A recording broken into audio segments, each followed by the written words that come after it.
It was terrifying, an astronaut's banned moon story. It's one of the most famous moments in history, a story of human achievement practically everyone knows. We've all seen the grainy, black and white images of Neil Armstrong climbing down the ladder of the Eagle lunar module, and we've all heard the iconic words he broadcast across the world. That's one small step for man, one giant leap for mankind. For over 50 years, this has been the story, a flawless victory and a testament to human ingenuity. But what if there's another story, one that lives on in the fringes, fueled by suspicion and rumor? What if the triumphant return of the astronauts was hiding a different kind of truth? Persistent theories, fueled by supposed lost records and strange anomalies, suggest that something else was on the moon with them. This is the story not of what actually happened, but of what a very vocal group of people believe happened. The official account of the Apollo 11 landing is a masterclass in calm professionalism under pressure. We know about the 12:02 and 12:01 program alarms that nearly aborted the landing. We know about Armstrong's skillful piloting as he dodged a boulder-filled crater with less than a minute of fuel to spare. These are the accepted crises of the mission, heroic moments that only add to the legend. But below this polished narrative, a different one began to take shape. One built on a growing distrust of official stories. These weren't tales of technical glitches, they were theories of a profound, unsettling encounter that was allegedly scrubbed from the public record. For decades, researchers and skeptics have pointed to what they see as inconsistencies, strange silences, and astronaut testimonies that they claim hint at a much darker reality. It all starts the moment the Eagle landed. While the world celebrated, these theories suggest a very different drama was unfolding 240,000 miles from home.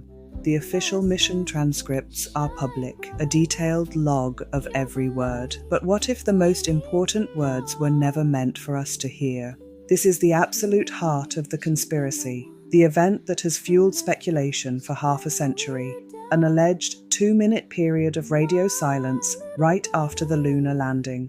According to believers and those who claim to be amateur radio operators monitoring the mission, this wasn't a technical glitch. It was a deliberate blackout. During this gap, a shocking conversation is said to have occurred over a secure, private channel that no one was supposed to hear.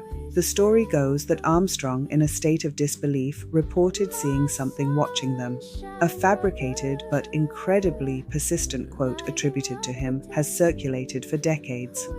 These babies are huge, sir. Enormous. Oh God, you wouldn't believe it. I'm telling you, there are other spacecraft out there, lined up on the far side of the crater edge. They're on the moon watching us. The claim is that NASA, fearing worldwide panic, cut the public feed. For 2 terrifying minutes, Armstrong and Aldrin were supposedly telling Mission Control about an undeniable extraterrestrial presence. The story took off, suggesting the astronauts were not the first intelligent life on the moon. Now, for what the evidence shows. NASA has always denied this event. Official transcripts, which have been scrutinized for decades, show no such 2-minute gap, nor any mention of other spacecraft.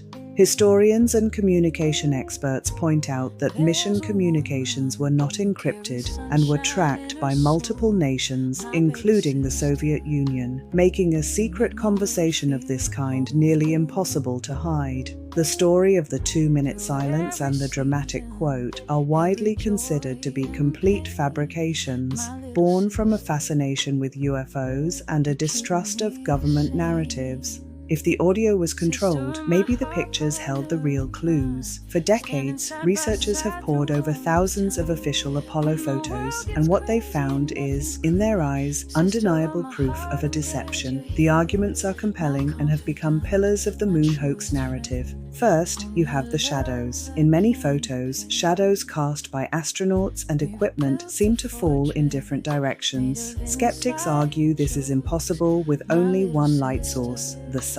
Non-parallel shadows, they say, prove the existence of multiple lights, like on a film set. Then there's fill light. How is Buzz Aldrin so clearly visible in the shadow of the lunar module? He should be a dark silhouette, but his suit is perfectly brightly lit. The scientific explanation for this is straightforward physics. Experts explain that the uneven, hilly, and cratered lunar landscape causes shadows to appear non-parallel simply due to perspective. The moon's bright surface is also highly reflective, bouncing sunlight into the shadows and illuminating objects like Aldrin's suit.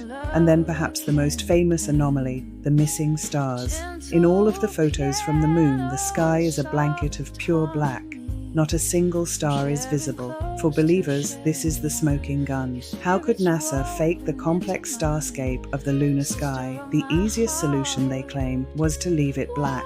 However, any photographer can tell you the simple technical reason for this. The lunar surface and the astronauts' white spacesuits were brilliantly lit by the sun. To properly expose for these bright objects, the cameras needed a fast shutter speed and a small aperture. These settings simply didn't allow the faint light of distant stars to register on the film. To the skeptical eye, every explanation sounds like a convenient excuse. But to a scientist, they are just matters of light and perspective. The strangeness doesn't stop there. During the Apollo 12 mission, the crew deliberately crashed the lunar module's ascent stage into the moon as a seismic experiment. The impact, like detonating a ton of TNT, gave scientists a result they weren't expecting. The moon began to reverberate. A NASA scientist famously described that the moon rang like a bell for nearly an hour. A larger impact on the Apollo 13 mission caused reverberations that lasted for over 3 hours. This one strange fact gave birth to the unsettling hollow moon theory. Proponents argue a solid body wouldn't vibrate like that, suggesting the moon might be partially or completely hollow, maybe even an artificial structure. While this is a captivating idea, science offers a different take. The effect is a result of the moon's dry, rigid rock, which allows seismic waves to travel for a long time without the dampening effect of water that exists on Earth. This theory connects to the final chilling question: why did we suddenly stop going to the moon? After Apollo 17 in 1972, the program was cancelled. 3 more missions, Apollo 18, 19 and 20, were planned and funded but never flew. The official reason was simple: massive budget cuts and a shift in political priorities. The public, it was said, had lost interest. But what if the real reason was something more sinister? The conspiracy theory suggests that the Apollo program didn't end because of money, but because we were told to leave. That the visitors were delivering a warning: stay away. The moon is their territory. Was the end of the Apollo program truly due to earthly politics and budget cuts?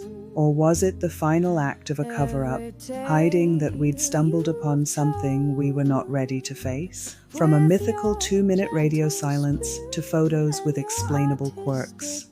From a moon that rings due to its geology to the well-documented cancellation of the later Apollo program, the official story is shadowed by persistent doubts. On one side stands the historical and scientific record, offering logical explanations for every supposed mystery. On the other, a compelling narrative of a terrifying encounter and a cover-up on a massive scale. Was the moon landing truly mankind's finest hour, a feat of science and courage? Or was it hiding a reality our world wasn't ready for? The line between established fact and fascinating speculation is where these theories thrive. The truth is out there, but it's grounded in science and history, not buried in shadows and silence. What do you think is the most fascinating part of these moon theories? Let us know in the comments below, and if you want to explore more of history's greatest debates, make sure to subscribe and turn on notifications.